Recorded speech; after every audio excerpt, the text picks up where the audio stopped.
Pues vamos a la palabra, vamos a ver lo que Dios nos quiere hablar el día de hoy. Y abramos nuestras Biblias en el Salmo número 25, por favor. Salmo o Salmos número 25. Yo quisiera leer este salmo en otra versión. Quisiera leerlo y después ya oramos y ponemos este tiempo en las manos de nuestro Dios. Así que Salmos 25 lo voy a leer en la Nueva Traducción Viviente. Creo que es un poquito más claro y lo escuchamos y después lo vamos a ir viendo lo que Dios nos quiere enseñar. Dice así la palabra del Señor. Oh Señor, te entrego mi vida, confío en ti, mi Dios. No permitas que me avergüencen, ni dejes que mis enemigos se regordeen en mi derrota. Nadie que confíe en ti será jamás avergonzado, pero la deshonra les llega a los que tratan de engañar a otros. Muéstrame la senda correcta, oh Señor. Señálame el camino que debo seguir. Guíame con tu verdad y enséñame, porque tú eres el Dios que me salva. Todo el día pongo en ti mi esperanza. Recuerda, oh Señor, tu compasión y tu amor inagotable que has mostrado desde hace siglos. No te acuerdes de los pecados de rebeldía durante mi juventud. Acuérdate de mí a la luz de tu amor inagotable, porque tú eres misericordioso, oh Señor. El Señor es bueno y hace lo correcto. Les muestra el buen camino a los que andan descarriados. Guía a los humildes para que hagan lo correcto.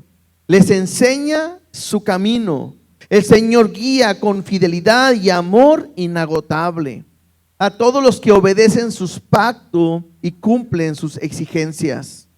Por el honor de tu nombre, oh Señor, perdona mis pecados, que son muchos. ¿Quién son los que temen al Señor? Él les mostrará el sendero que deben elegir. Vivirán en prosperidad y sus hijos heredarán la tierra. El Señor es amigo de los que le temen. A ellos les enseña su pacto. Mis ojos están siempre puestos en el Señor, porque Él me rescata de las trampas de mis enemigos. Vuélvete a mí y ten misericordia de mí, porque estoy solo y profundamente angustiado. Mis problemas van de mal en peor. Oh, líbrame de todos ellos. Siente mi dolor, considera mis dificultades y perdona todos mis pecados. Mira cuántos enemigos tengo y de qué manera despiadada me odian. Protégeme, rescata mi vida de sus manos. No permitas que me avergüencen, pues yo en ti me refugio. Que la integridad y la honestidad me protejan, porque en ti pongo mi esperanza. Oh Dios, rescata a Israel de todos sus problemas. Oramos. Te damos gracias, Dios, porque eres bueno y porque eres fiel.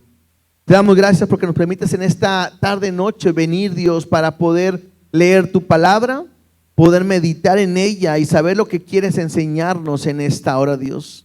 Yo te pido, Espíritu Santo, que permitas que la palabra por sí sola, porque tiene ese poder y es viva y es eficaz, pueda llenar, pueda hablar, pueda transformar nuestros corazones, Dios. Que a través de esta lectura tú cumplas tu propósito en cada uno de nosotros. Te lo pedimos y te lo rogamos en el nombre de Jesús. Amén y amén. Hemos estado viendo estos capítulos del libro de Salmos, y este capítulo tiene un título, dice: David implora dirección, perdón y protección. Nos damos cuenta que este también es un salmo que es escrito por David. No sabemos en qué momento se escribe este salmo. El domingo, cuando compartió nuestro hermano Arturo, nos mostró que en el capítulo 24 está direccionado en dos momentos, o en un momento específico, dentro de la historia en que David escribe tanto la primera parte del 24 como la segunda parte del 24. En esta ocasión no se sabe realmente en qué momento fue, pero sí podemos dar cuenta que es David estando en un momento, en una situación donde él necesita dirección, donde él necesita perdón, incluso también necesita protección, porque habla de sus enemigos, habla de que lo quieren destruir, que está sus pies sobre la red, que quieren acabar o quieren dañar su vida, que sus enemigos se han multiplicado. Lo vamos a ver un poquito más adelante. Y entonces vemos otra vez a David haciendo una oración. Quizás este capítulo, a diferencia de lo que hemos visto, que lleva una secuencia, este salmo, algunos consideran que en el original es un acróstico. Y cada versículo empieza con una palabra del hebreo.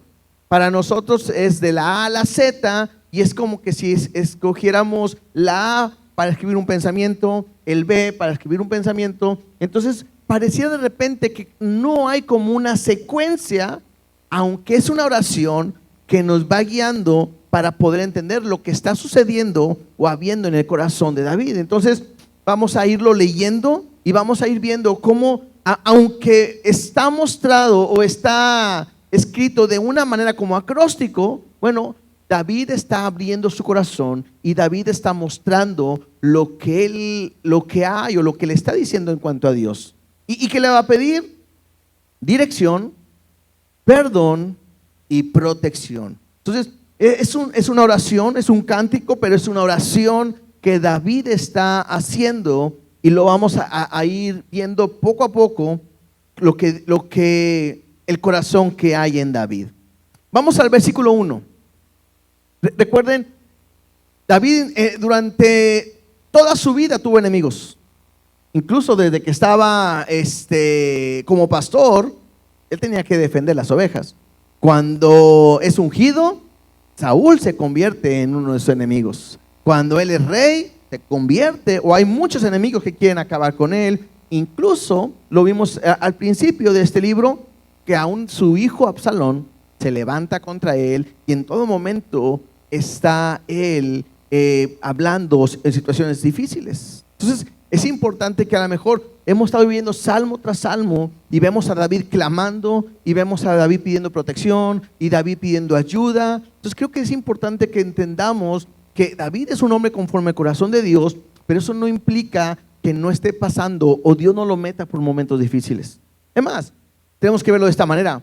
El hecho de que Dios lo metiera a esas instancias es porque Dios está tratando con su corazón.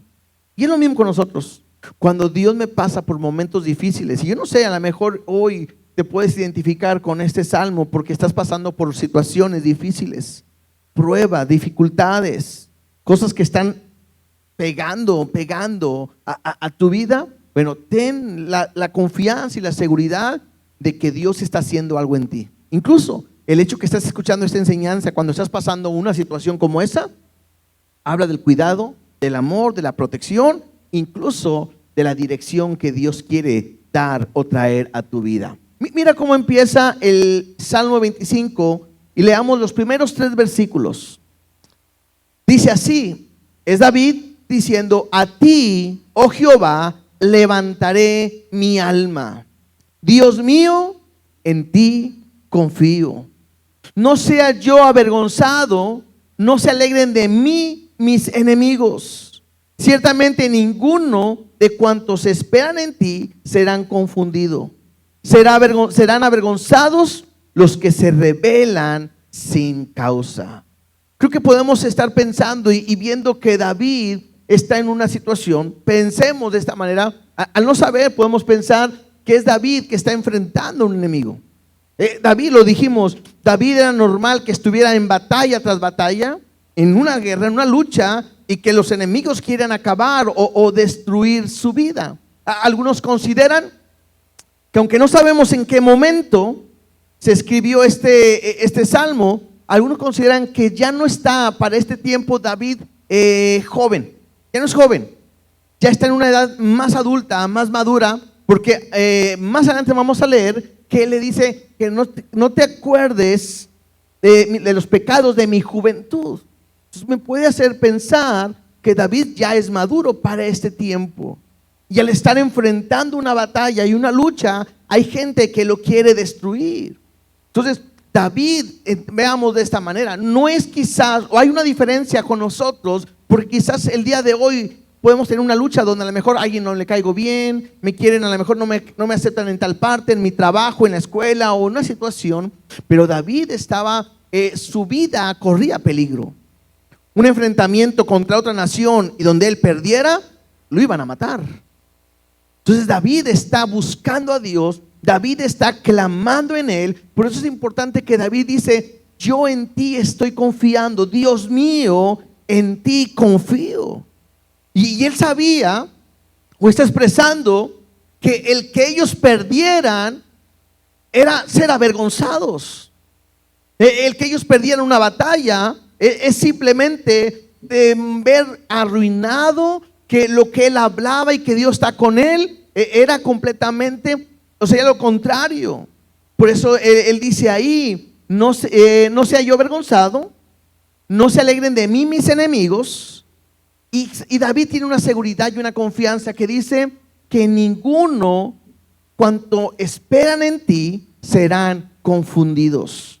David sabe que en él que Dios puede confiar en Dios, y que Dios no lo va a dejar, que Dios nunca lo va a traicionar, que él no va a ser confundido sin saber qué hacer, sino al contrario, que nunca será él avergonzado. Al contrario, dice al final del 3, serán avergonzados los que se rebelan sin causa. En otras palabras, el que se levanta contra David porque Dios está con él, ellos serán avergonzados porque Dios tiene cuidado completamente de él.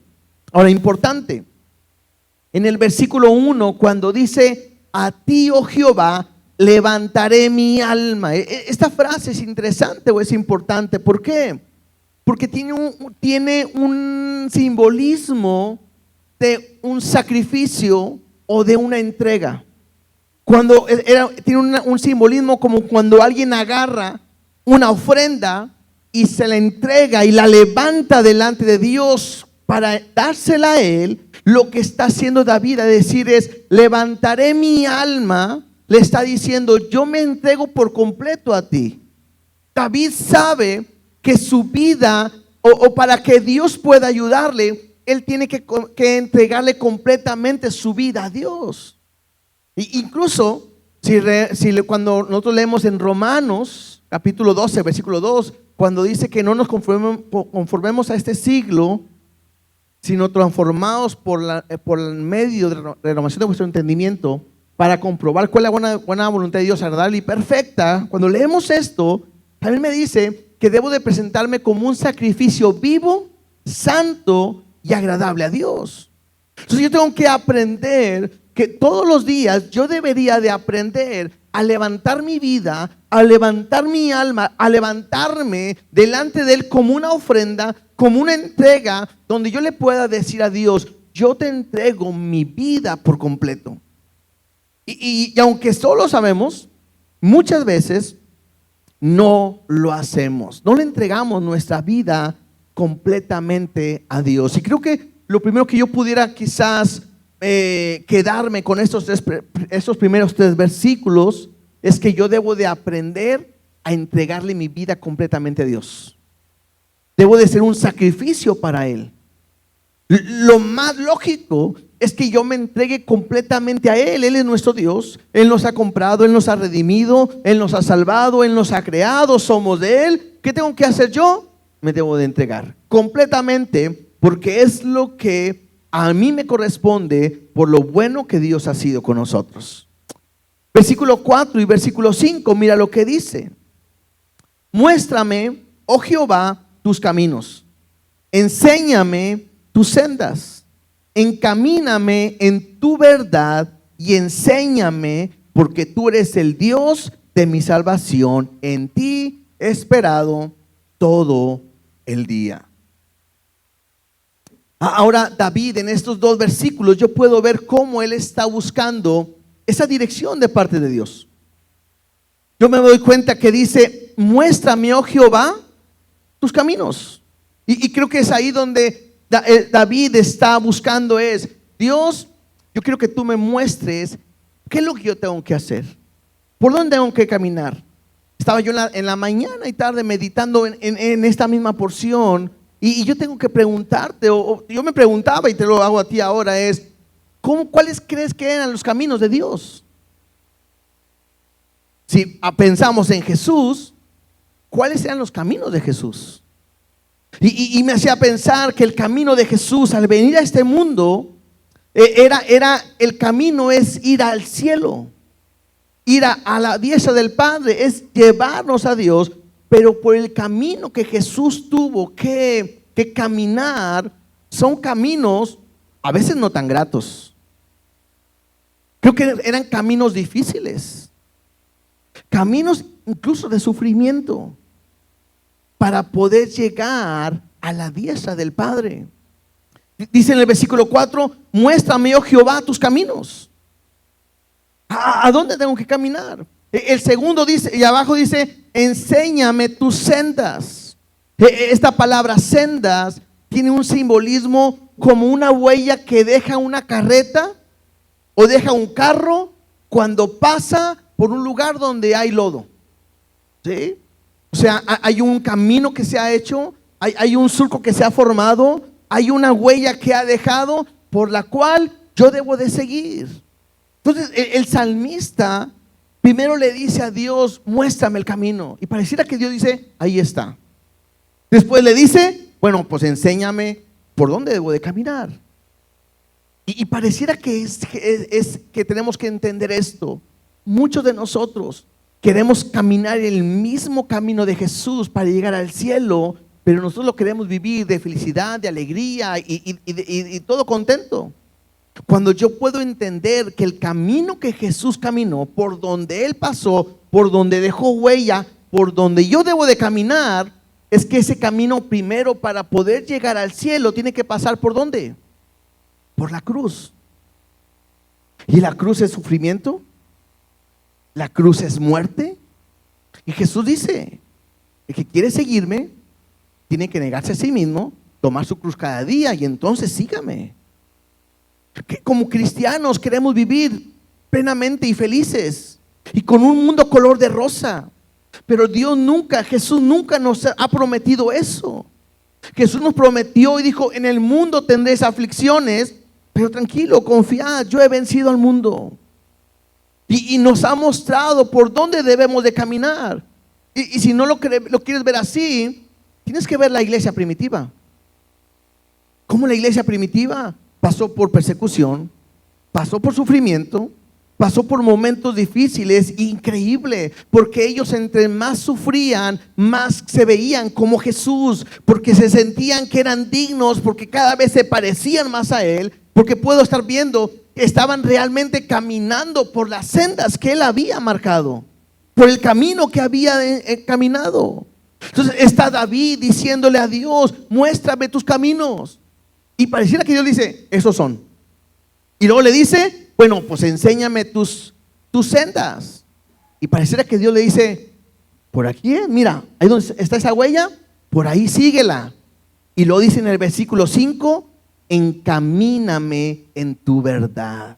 Y pareciera que David le está diciendo: bueno, pues llévame. Yo no voy si tú no vas, yo no voy si tú no vas conmigo. Y pareciera que le está diciendo David a Dios: llévame por ese camino. Interesante, porque cuando dice encamíname en tu verdad, ¿a qué se refiere? La Biblia me enseña que la palabra de Dios es la verdad. ¿Sí? Tu palabra es verdad. Y pareciera que Dios nos quiere enseñar el día de hoy que el camino que yo debo de seguir, donde Dios nos quiere encaminar, por donde Dios nos quiere guiar, solamente lo podemos conocer a través de su palabra. No hay otra manera. A veces nuestro pensar puede ser: yo quiero que Dios quiero caminar con Dios, yo quiero estar con Él y quiero ir a las naciones o quiero ir a hacer este proyecto y yo quiero hacer este plan. Pero no se trata de lo que yo quiera, se trata de lo que Dios quiere hacer con mi vida. ¿Cómo puedo saber lo que Dios quiere para mí? Solamente lo puedo conocer a través de la palabra, no hay otra manera.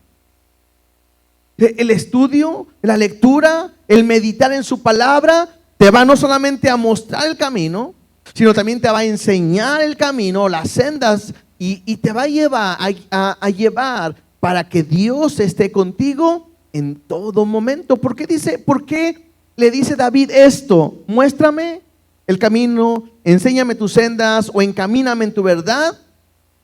Dice, porque David sabe que solo Dios puede darle la salvación. Y es lo mismo. Creo que estamos viviendo también, tenemos nosotros todos un peligro de estar viviendo consecuencias a veces de nuestros actos, de lo que pensamos. Incluso la Biblia nos lo enseña, hay caminos que al hombre le parecen de bien, pero sus caminos son caminos de muerte. Cuando el hombre quiere caminar a su voluntad, cuando el hombre quiere caminar por donde él cree que es lo correcto, va a haber consecuencias en su vida. Y David, no olvidemos, David está con su vida en peligro. Y quizás David pudo haber dicho, voy a ir a pelear de esta manera, o yo quiero hacer esta estrategia, o yo quiero conquistar de esta forma.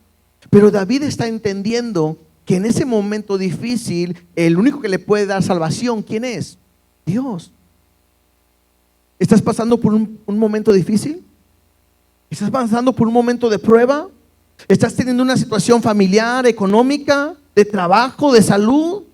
Y quizás te vienen muchos pensamientos a tu vida en el cual tú quieres guiar y quieres moverte a como tú has pensado. Creo que David nos enseña en estos dos versículos que el único que puede dirigir tu vida es Dios. El que te va a enseñar qué es lo correcto es Dios. A quien debes de seguir es a Dios, no hay otra manera. Porque toda situación que nosotros pudiéramos estar enfrentando, pasando, son situaciones que Dios quiere usar para nuestro bien. Por eso dice David al final del versículo 5, en ti he esperado todo el día. Y esto es interesante, porque a la mayoría de nosotros no nos gusta esperar. Somos impacientes. Pero cuando yo puedo confiar en Él, yo sé que Él al final va a hacer las cosas bien para mí, por las cuales yo puedo esperar en todo momento. Y es ahí donde yo tengo que permanecer esperando. Ahora, el esperar que aquí me muestra en esta porción es la esperanza o esperar, que lo hemos hablado muchas veces. No es esperar como en una sala de espera que está sentado sin hacer nada. De repente vamos al hospital, ¿no? Hay un familiar en el hospital, está internado y tú ¿dónde estás? En la sala de espera. Y a veces tienes ganas de ir a comprar algo y dices, no, porque ¿qué tal si me hablan? Y tienes sueño y no me puedo dormir porque ¿qué tal si me hablan? Y quisiera moverme, pero no tengo que estar aquí. Y estás, pareciera que perdiendo el tiempo. El esperar en Dios no me habla de esa manera. El esperar en Dios me habla de seguir actuando, seguir avanzando, sabiendo que Dios tiene el control de todo y que Él hará su perfecta voluntad en nuestra vida. No es no hacer nada, es avanzar, saber que Dios tiene cuidado de nosotros en todo momento. Sigamos leyendo. Ahora David va a hablar o va a orar para que Dios tenga de él misericordia y tenga cuidado. Dice el versículo 6 y versículo 7. Acuérdate, oh Jehová, de tus piedades y de tus misericordias, que son perpetuas, o sea, que son para siempre. Dice, de los pecados de mi juventud y de mis rebeliones no te acuerdes. Conforme a tu misericordia, acuérdate de mí por tu bondad, oh Jehová. Pareciera que David está apelando no a lo que él es, no a quién él es, sino a lo que Dios es. Porque David pudo haber dicho: Dios, pues sálvame porque tú eres el rey, tú me escogiste como rey. Yo ni tenía pensado estar aquí. Tú me llamaste, tú me escogiste. Es más, tú me metiste en este problema. Entonces, si es que soy tu rey, si es que soy el que voy a dirigir, pues ayúdame. Pero David no tiene esa actitud. David incluso no está apelando, porque incluso cuando dice de los pecados de mi juventud y de mi rebelión, no te acuerdes, me hace pensar que David ha cambiado. David pudo haber dicho: Dios, pues ve cómo ya he cambiado y mira cómo no cometo los mismos errores que antes. Quiero que veas que ya como que le echo más ganas y he vivido en integridad. Y David en ningún momento está apelando a su capacidad ni a lo que él hace, sino que David le está pidiendo a Dios que le ayude, que lo escuche, que él está entregando su vida, su alma completamente a Dios, y que Dios lo haga no por lo que David es, sino por lo que Dios es. Por eso le dice: acuérdate, oh Jehová, ¿de qué? De tus piedades, de las cosas buenas que haces. ¿De qué más? Acuérdate de tu misericordia. La Biblia nos enseña que las misericordias de Dios son nuevas cada día. ¿Cuándo se acaban? Nunca, porque incluso aquí me dice que son perpetuas, son para siempre. Y esto es lo que David está diciendo: tú acuérdate que eres bueno en todo momento.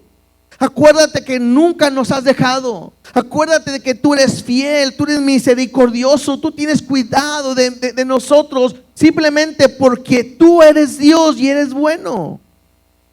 Y llega a decir: de los pecados de mi juventud, de mis rebeliones.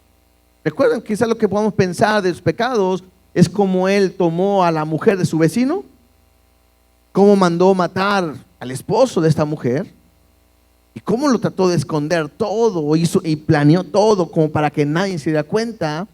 Y Dios lo confrontó a través del profeta Natán, y él se arrepiente.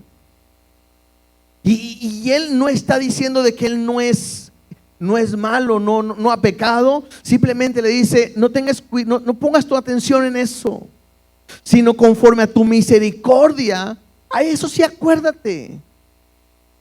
Acuérdate de mí y por tu bondad, o de que eres bueno. Y le dice: oh Jehová. David está apelando que el cuidado de Dios sobre él, una vez más, no es por lo que él hace ni por lo que él es, sino por lo que Dios es con nosotros. Igual en nuestras vidas, ¿no? Voy a seguir leyendo. Versículo 8 al 11 voy a leer ahora. Dice así: David va a explicar quién es Dios o cómo es Dios. Dice: bueno y recto es Jehová, por tanto él enseñará a los pecadores el camino, encaminará a los humildes por el juicio, y enseñará a los mansos su carrera. Todas las sendas de Jehová son misericordia y verdad para los que guardan su pacto y su testimonio. Por amor de tu nombre, oh Jehová, perdonarás también mi pecado, que es grande. Es David demostrando en su oración cómo es Dios. Y creo que lo podemos aprender, porque lo primero que veo es que bueno y recto es Jehová. ¿Qué puedo meditar en ello? Número uno es que Dios es bueno en todo momento, ¿verdad? Creo que pudiéramos hablar más cosas, pero lo entendemos, ¿no? Dios es bueno en todo. Además, ¿qué es? Recto. Esto es justo. Y tengo que pensar, porque yo creo que muchas veces esto se nos olvida a nosotros. A veces se nos olvida recordar que Dios es santo, que Dios es puro, que a Dios no lo podemos engañar, y no porque nosotros seamos sus hijos podemos pecar deliberadamente. No porque ya Dios nos ha salvado y nos ha prometido una vida eterna, yo debo, o puedo más bien, no debo, puedo vivir mi vida y pecar a mi antojo. La Biblia me enseña claramente que Dios es santo y que Dios no perdona, Dios no puede estar donde hay pecado, pero también me dice Dios que Dios es un Dios celoso, un Dios que corrige, disciplina al hijo que ama. El domingo, el hermano Arturo comentó algo interesante, ¿no? Que cuando el arca venía y, ¿cómo se llama? Que metió la mano, Uría. ¿Quién metió la mano? No. Usa, gracias, se me había olvidado el nombre. Usa metió la mano y que murió, y dijo que David se estremeció, tembló al ver lo que había sucedido, porque vio quién realmente era Dios. Y creo que muchas veces a nosotros nos pasa eso. Se nos olvida realmente quién es Dios. Si es nuestro Padre, si es nuestro Salvador, si es grande en misericordia, pero horrenda cosa es caer en manos de un Dios vivo. Él es recto. A Dios no lo podemos engañar. Con Dios no podemos jugar. A Dios no podemos jugar. Mira lo que dice el versículo 8. Por tanto, como Él es bueno, como Él es recto, es justo, dice, Él enseñará a los pecadores el camino. Y de repente esta frase puede estar así como que, ¿de qué se puede estar refiriendo? Considero que David está hablando de su vida, del mismo. Porque cuando David pecó, Dios fue y le mostró la condición en la que él estaba. Cuando nosotros pecamos, Dios nos muestra nuestro pecado. ¿Cuántas veces no nos ha pasado que estamos viviendo de una manera desordenada y de repente leemos la Biblia y Dios nos dice, ay, nos pega fuerte? O una predicación, una enseñanza pega en nuestras vidas. Y Dios muestra a lo que le va a suceder a aquel que vive el pecado. Todos sabemos que la paga del pecado es muerte. Y me habla de una separación y me habla de un castigo eterno. Y Dios está enseñando cuál es el castigo, cuál es el final de aquellos que viven en pecado. Incluso lo hemos enseñado. Dios te enseña de dos maneras: por instrucción o incluso por corrección. Pero al final Dios enseña a los pecadores el camino. ¿Qué más hace Dios? Jehová encaminará. Y otra vez, ahorita hablamos de encaminar, va con aquellos que son humildes. Encaminará a los humildes por el juicio. Y creo que es un punto importante. La manera en que yo debo de conducirme delante de Dios siempre es con humildad. Lo contrario a humildad es soberbia. Humildad es escuchar cuando Dios te dice que estás mal, que estás en pecado, y reaccionar. Soberbia es decir, sí, sé que estoy mal, pero ahorita no quiero cambiar. Soberbia es escuchar que estoy en pecado y no cambiar y ser indiferente a lo que Dios me está diciendo. Entonces David está diciendo, Dios es bueno, Él va a enseñar a los pecadores el camino, va a encaminar a los humildes. Incluso dice, y enseñará a los mansos su carrera. ¿Sí?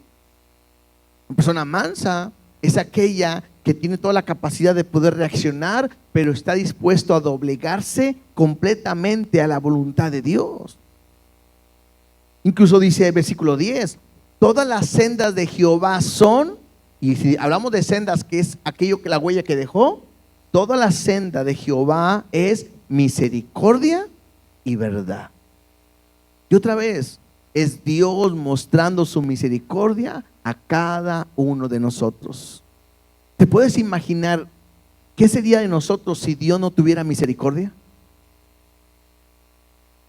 ¿Te puedes imaginar qué pasaría con nosotros si tuviéramos nada más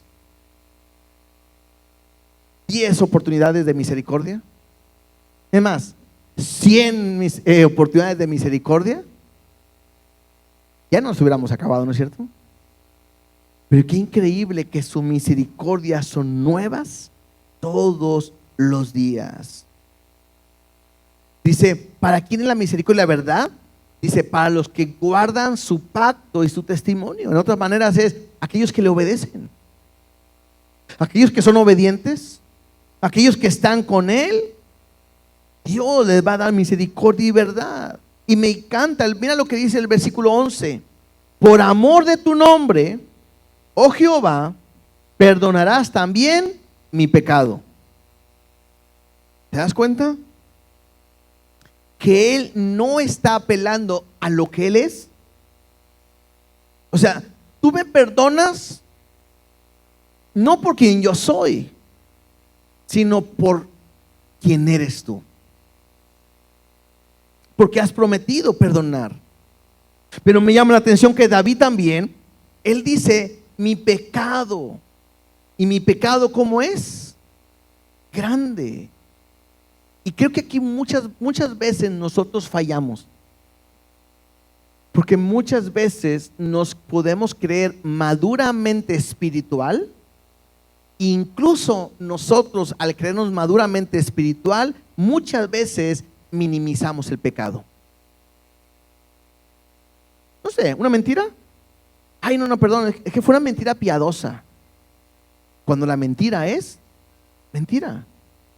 Yo debería de ser como David y reconocer que el pecado que yo cometo delante de Dios es grande. Porque Él es bueno, porque Él es fiel, porque Él es misericordioso, porque nunca me deja, porque siempre me cuida, porque está a mi lado, porque es mi ayuda, mi escudo, mi estandarte. Y de repente, al ver todo lo bueno que Dios ha hecho conmigo, yo de repente hago lo malo. Y lo peor que puede hacer, soberbia, lo que es lo contrario de humildad, es creer y pensar que no soy tan malo, que mi pecado no es tan grande. Y estoy viendo a David ahí explicando que Dios perdona su pecado por su amor, pero él dice claramente en pecado que es grande.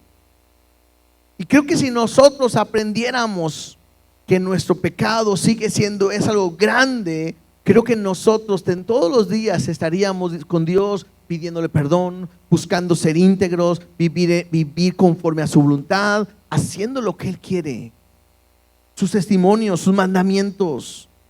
Cuando yo reconozco el pecado que hay en mi vida. Versículo 12 al 14 dice así: ¿quién es el hombre que teme a Jehová? David de repente hace una pregunta y dice: ¿quién es el hombre que teme a Jehová? ¿Qué le va a suceder al hombre que teme a Jehová?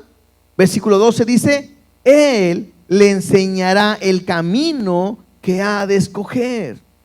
13: gozará él de bienestar y su descendencia heredará la tierra.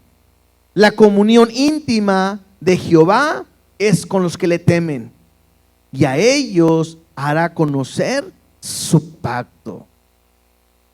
Cuando David hace referencia a un hombre que teme a Jehová, es un hombre que no vive o trata de no pecar porque sabe quién es Dios. Hay un temor en su vida. El proverbio me enseña que el temor a Jehová es aborrecer lo malo. Lo que a Dios no le gusta, aquel hombre que teme a Jehová tiene que aborrecer lo malo, el pecado.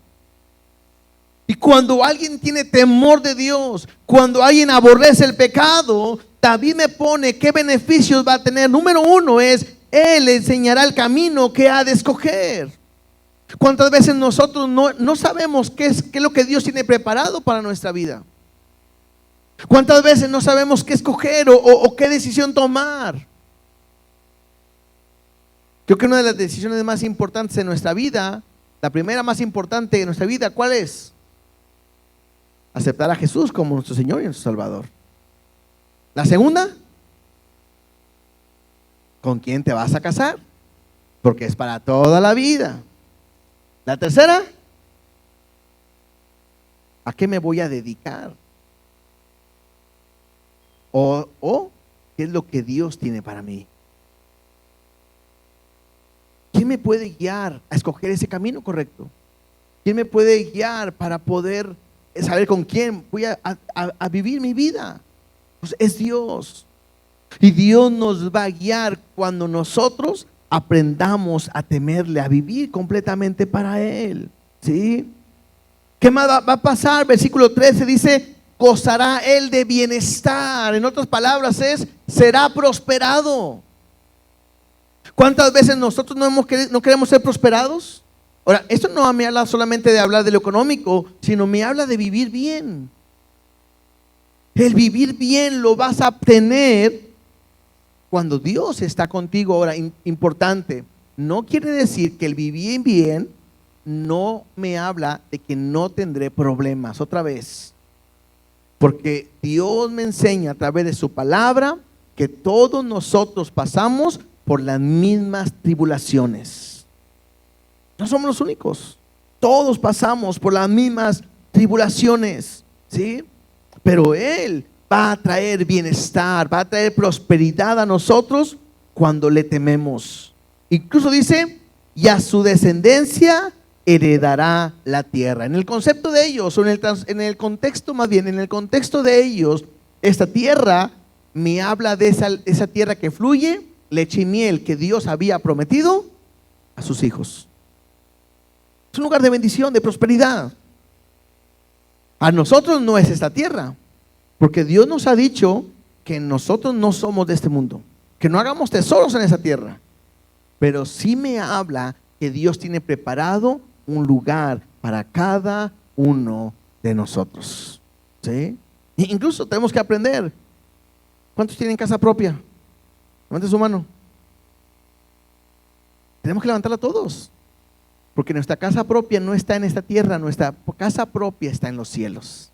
Porque Él dijo que fue a preparar morada para que donde Él esté, nosotros también estemos. Muchas veces nos preocupamos por una casa en este mundo. No te preocupes, ya tienes una casa, ahí ya.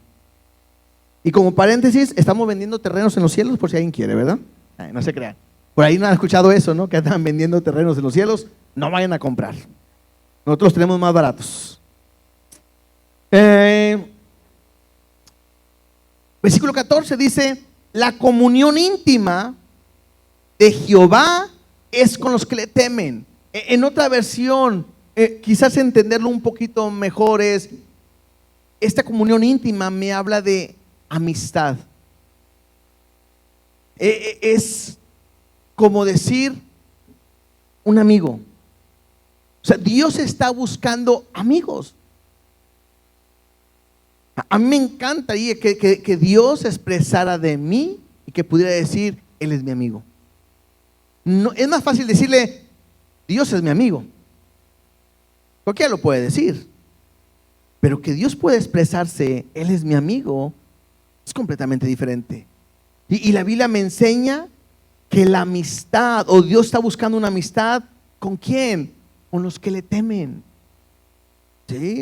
Él quiere ser tu amigo fiel. Dice: y a ellos, ¿a quiénes? A sus amigos, a los que pasan tiempo con Él, a los que tienen su devocional, a los que le temen, a los que hacen su palabra, a ellos hará conocer su pacto. Y cuando yo leía esto, su pacto, lo único que a mí se me viene es el nuevo pacto. ¿Cuál es ese nuevo pacto? Que Él nos perdona a través de su Hijo, me perdona todos mis pecados y que nunca más se volverá a acordar de ellos. ¿Quiénes lo reciben? Sus amigos. ¿Quiénes lo reciben? Los que son íntimos con Él y que le temen. Creo que es ahí donde yo puedo ir a aprender beneficios de aquellos que temen a Dios. Versículo 15 dice de esta manera. Mira cómo David pareciera que ya nos explicó quién es Dios, que es bueno y que es recto. Ya nos dijo los beneficios de aquellos que le temen a Dios. Bueno, ahora vuelve a orar y expresar su corazón. Dice así: mis ojos están siempre ¿hacia quién? Hacia Jehová. Creo que en Hebreos también dice, ¿no? Puesto los ojos en Jesús, el autor y consumador de nuestra fe. Dice: mis ojos están siempre hacia Jehová, porque Él sacará mis pies de la red. Algunos consideran que David estaba en se me fue la palabra. Cuando estaba rodeado y estaban a punto de tomarlo, y David dice: yo no me debo de preocupar porque mis ojos están puestos en ti. Espero en ti, confío en ti, tú eres bueno, tú no me vas a avergonzar y me vas a sacar mis pies aún de la red donde yo pueda estar. Y entonces Dios le dice David a Dios: mírame y ten misericordia de mí. O sea, yo te estoy viendo, mis ojos están puestos en ti, yo estoy confiando en ti, yo necesito que tú a mí me mires. Y mira lo que hay en el corazón de David, porque dice en el versículo 16 en adelante, dice al 21, dice: mírame y ten misericordia de mí. ¿Por qué? Porque estoy solo y afligido. Las angustias de mi corazón se han aumentado. Sácame de mis congojas. Mira mi aflicción y mi trabajo, y perdona todos mis pecados. Mira mis enemigos cómo se han multiplicado, y con odio violento me aborrecen. Guarda mi alma y líbrame, no sea yo avergonzado, porque en ti confié. Integridad y rectitud me guarden, porque en ti he esperado. Creo que estos versículos me muestran lo que hay en el corazón de David, porque me hace ver y entender que David la está pasando mal. No hay nada fácil. Es más, dice en el versículo 16: ten misericordia de mí, y lo primero que dice: porque estoy solo. ¿Cuántas veces no nos hemos sentido solos en un problema? Y pareciera que a veces es que nadie me entiende, o nadie me escucha. ¿Quién me puede ayudar? Incluso muchas veces pensamos que solamente a nosotros nos pasa eso. Y pareciera que David lo está diciendo: Dios, pues, ten misericordia de mí porque estoy solo. Pareciera que él ve que no hay quien más le pueda ayudar. Y en esa soledad que él está sintiendo, no solamente es una soledad, sino que aparte se siente afligido. Hay una aflicción en su vida. Desanimado, yo no sé, pero su corazón hay una aflicción completamente. Va más allá, porque el versículo 17 dice que hay angustia en su corazón. No solamente soledad, no solamente aflicción, sino que va mucho más allá y está angustiado. La Biblia me enseña que yo tengo que llevar a Él todas mis cargas. Jesús dice: venid a mí todos los que estén cargados, cansados, que yo los haré descansar. Que todas nuestras peticiones sean llevadas delante de Dios, que no nos afanemos por lo que estemos pasando, y que el mismo Dios nos dará una paz que sobrepasa todo entendimiento. Pero muchas veces nos sentimos como David en este momento. Nos sentimos solos. A veces quizás ni nuestra pareja nos entiende. A veces nuestros hijos no nos entienden lo que estamos enfrentando, lo que estamos pasando. Hay veces que solamente Dios está tratando con nuestra vida. Y aunque a veces lo platicamos, nadie lo entiende. Y es David volteando a Dios y diciéndole: ten misericordia porque estoy solo, estoy afligido, mi corazón está angustiado. Incluso dice ahí: las angustias de mi corazón se han aumentado. O sea, tenía y ahora hay más. Hasta parece que se van a desbordar esa situación que hay en mi vida. Incluso creo que se siente metido en un pozo, porque le dice: sácame de mis congojas. O sea, ya no puedo más. Estoy cayendo en un pozo, angustiado, desesperado, afligido. Dios, solamente tú puedes sacar mi vida de ahí. Le vuelve a decir: mira mi aflicción y mi trabajo. Aquí trabajo se puede también interpretar o leer como mis problemas. Mira mi aflicción y mi problema. David está metido realmente en una situación donde él siente que no puede más, que está angustiado. y sabe que Dios es bueno, y que Dios es fiel, y que Dios está con los que le temen, y que les guía en sus caminos, y que les guía por sus sendas, y que los encamina por su verdad y por su misericordia. David lo sabe, pero muchas veces, aunque lo sabemos, en nuestro corazón nos sentimos de esta manera.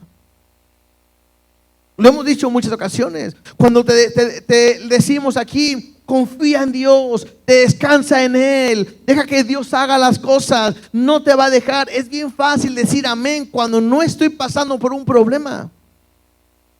Pero cuando estoy en una situación como la que David se encuentra, a veces no es fácil.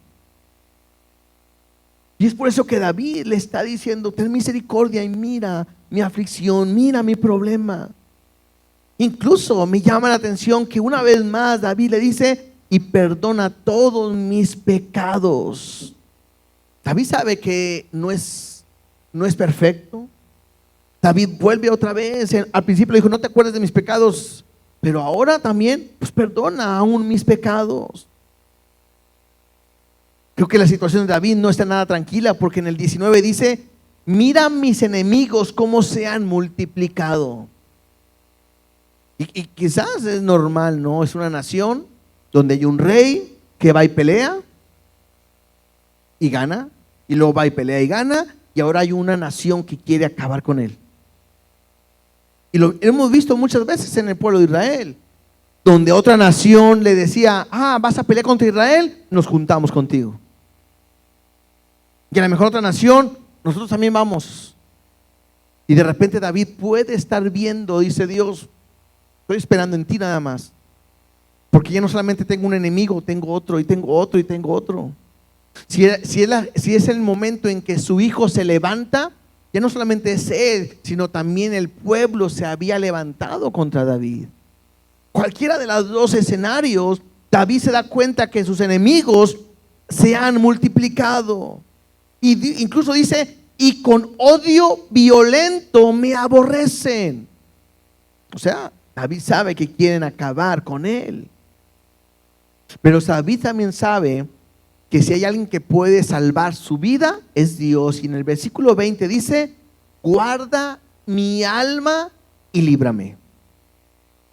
Interesante, porque empezamos este capítulo diciéndole David a Dios: levantaré mi alma a Jehová. O sea, te estoy ofreciendo mi vida, te estoy ofreciendo mi alma.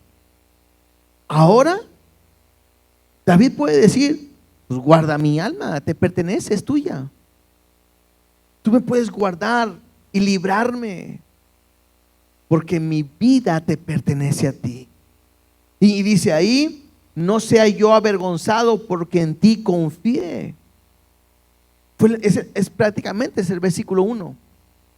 En ti he confiado, que no sea avergonzado.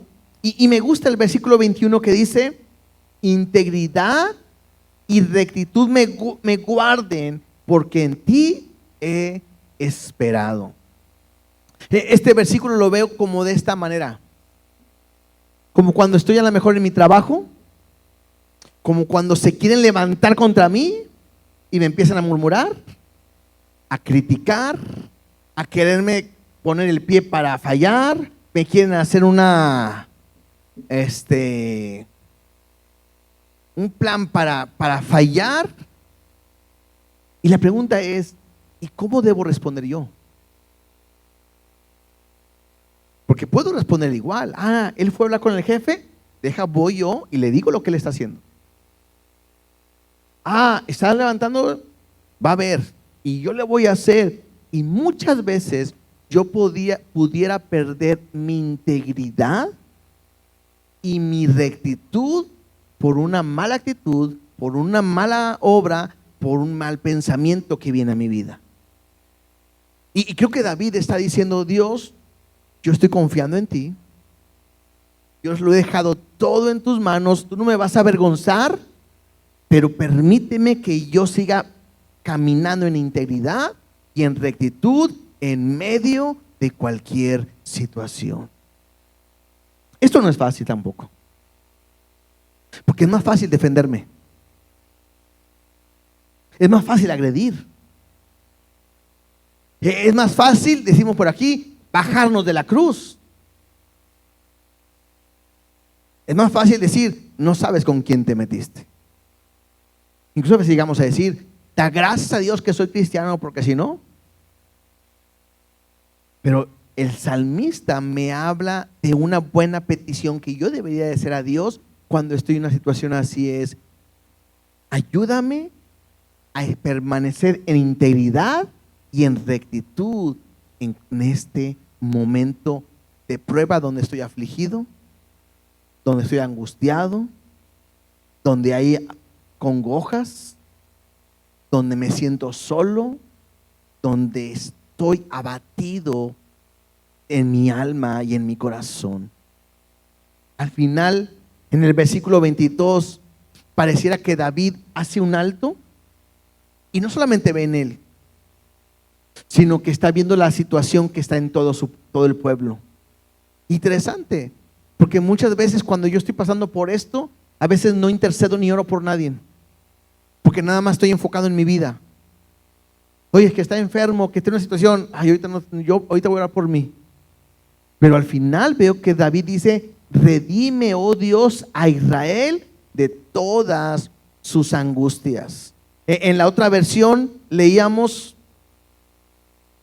o leí de esta manera: oh Dios, rescata a Israel de todos sus problemas.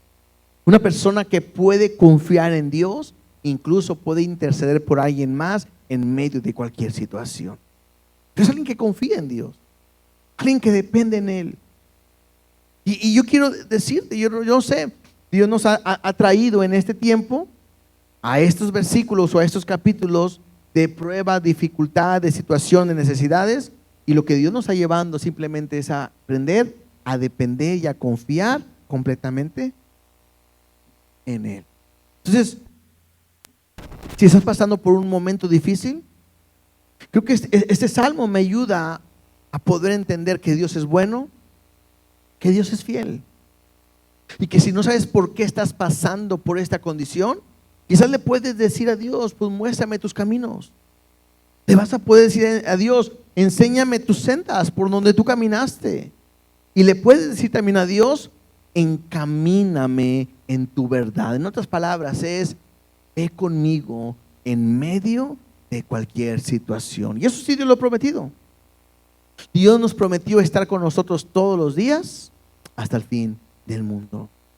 Si alguien puede ayudarte y salvarte en medio de cualquier situación, es Dios. Y en Él tenemos que confiar.